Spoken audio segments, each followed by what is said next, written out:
G'day guys, how are you? Hope you're all doing very well. On this very cold evening, I thought I would share another movie review with you all. This is a horror film from the UK, English language, released in 2008, directed by Gregory Mandry, and this movie is called Gnaw.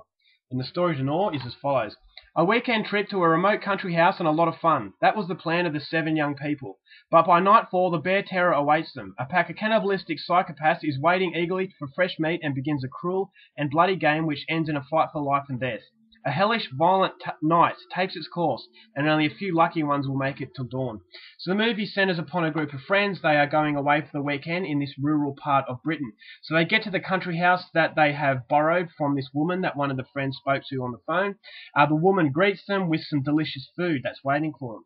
But there is a lot more to this food than they first think. Now, by nightfall, their day turns from fun to terror as they realise they are being hunted by a group of psychopathic cannibals. Now, these cannibals want to make this group of friends on the menu.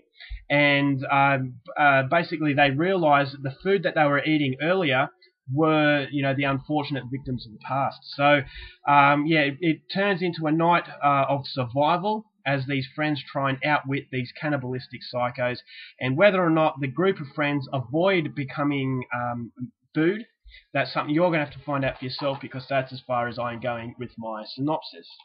Now, my thoughts on the film. This one come with a lot of negativity. A lot of people had bagged this movie. Now, I like to go into films with knowing as little as possible. I don't like other people influencing my experience. So I try my best not to know too much about it, but unfortunately this one has come with wide criticism. So although I was going to give it a fair go, the negativity and the hesitation was still lingering in the back of my mind.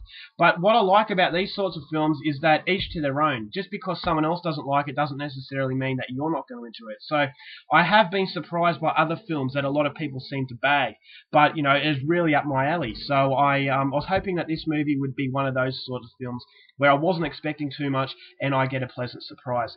Unfortunately, that is not the case with this film. A lot of the negativity that the movie receives is justified. This was pretty ordinary, to say the least. Now, I don't mind directors paying homage to films that have come before it. Now, when it comes to paying homage, you're thinking of classics like the Texas Chainsaw Massacre. And this movie really does have a Texas Chainsaw Massacre kind of feel. You're in a rural area, and there's no help around, and the killer, he has a strong resemblance to Leatherface. So I like the fact that you're paying homage, because paying homage is basically respecting the films that have gone before you. But while you're paying homage, you've got to make a film of your own as well. A little bit of a unique flavour to make it, separate itself from just the pack.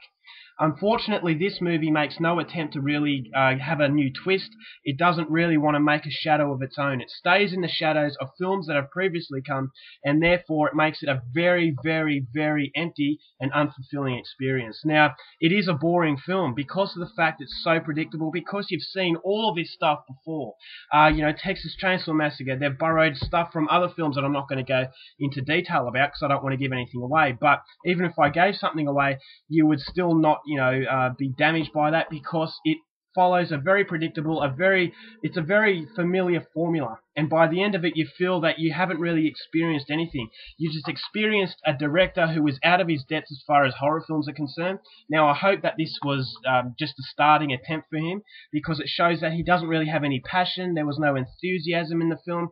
And that lack of enthusiasm and motivation comes through into the film. It goes through onto the script. The script is awful. The actors were awful. Now, I can't really criticize the acting too much because they had nothing to play with. The characters were extremely cardboard cutout. No likable qualities whatsoever. You want them to die in the worst possible way, but unfortunately the gore doesn't really deliver. Now, it says strong horror, violence, blood and gore, but it is quite a tame film. Now, I will say that there is one scene in particular that I really liked, involving a pair of pliers, but apart from that, it was quite tame. It wasn't graphic. It wasn't what I was expecting. It says that it's a splatter film, but it was just not enough splatter to make it a splatter film.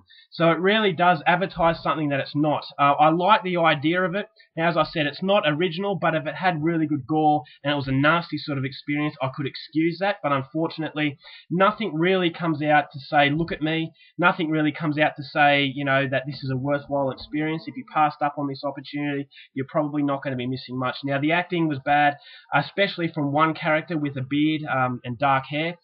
His character was just so annoying, and I wanted to see him die in the worst possible way, but unfortunately, the satisfying sort of element to the film was non-existent. With really annoying characters, you need good deaths, and unfortunately, it just doesn't deliver anything to a satisfying level. Now, there is stuff that suggests that the director has talent.